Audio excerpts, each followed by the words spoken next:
All right. Okay. So, are you taping? Yes. Hi. All right. Hi, I'm Mary. And I'm John. And we are Art Monkeys. And we want to just introduce you to our project and invite you to be a part of the Have a Heart project.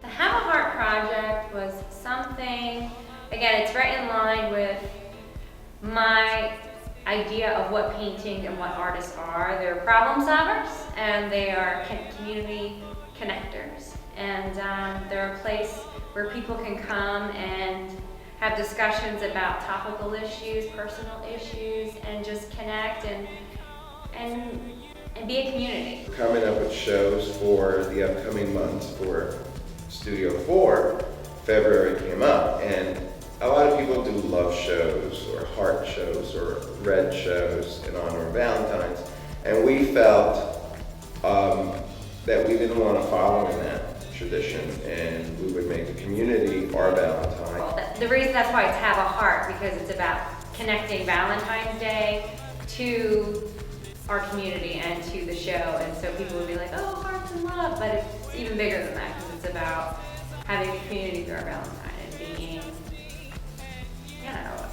caring and sharing.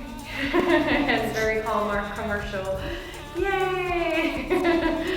But yeah, so we wanted to do something that hasn't been done here as yet. We've had individual shows and they've had group exhibitions where the whole building in 16, they've done group shows, or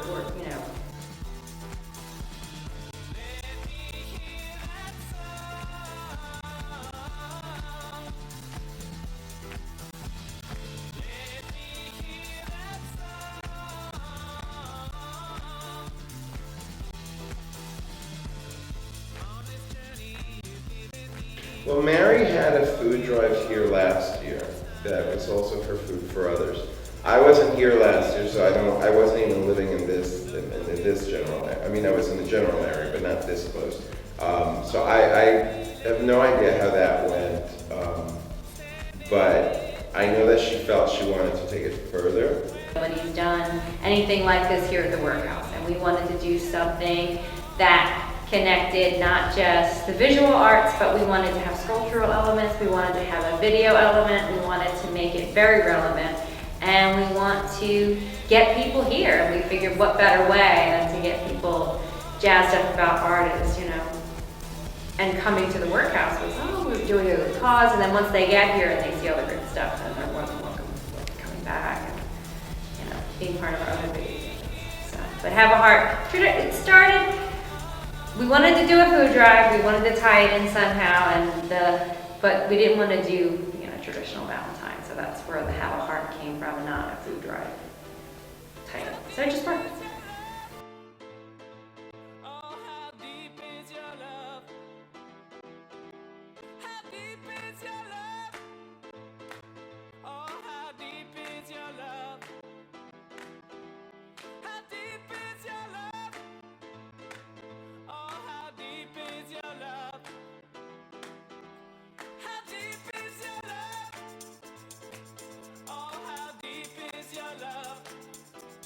Also, I hope that I'm raising awareness of hunger in our community, because it really is, like I said, if you look at the number, the income levels of this, this geographic area, there's no reason for anybody to be hungry, but they are.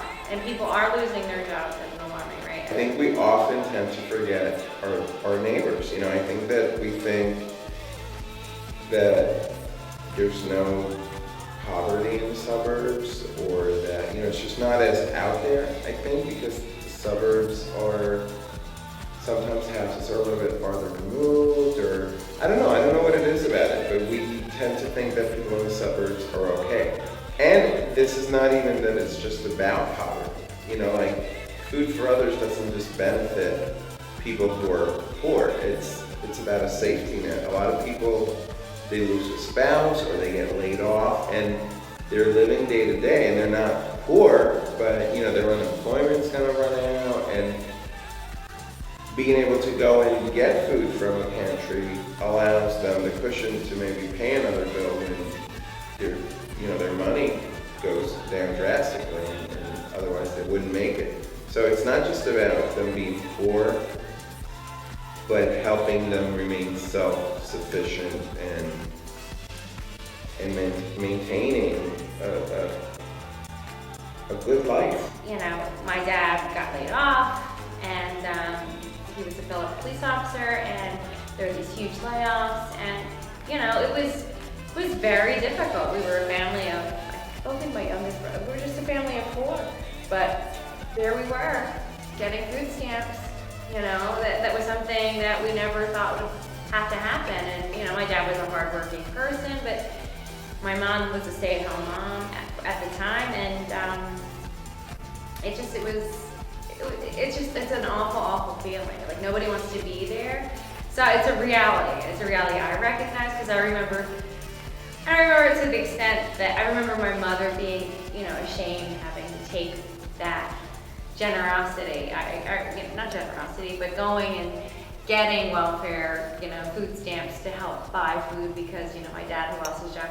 So I think that sticks with me, and I think about that because, you know, not that we were in the suburbs, we were in the city, and, you know, my dad worked, well, it just was crazy. He was working all these part-time jobs to help pay the other bills, so food's the first thing that people really start to trim on. I remember like seeing these articles, especially the one piece that I did with the high chair. Like there are articles in there from the Bulletin, which was a newspaper in Philadelphia, has since gone out of business. I believe that the Daily News bought them.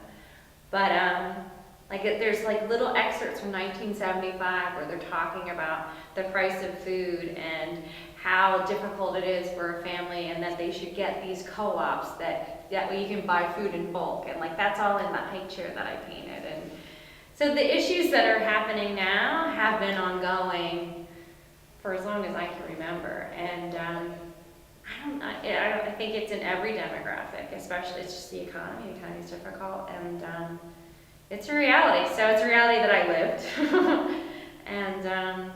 You know, food is not a luxury. Food is not something that people, I mean, food should be free. Like, in an ideal world, you know, I mean, it shouldn't be something that you should have to worry about. You know, I'm not talking about going down to the restaurant for a nice fancy dinner or anything. I'm talking about, like, putting a sandwich and some fruit in your kid's lunchbox. That should not be something that anybody should ever have to stress about. That should be something that is just available to all of us. It's a common human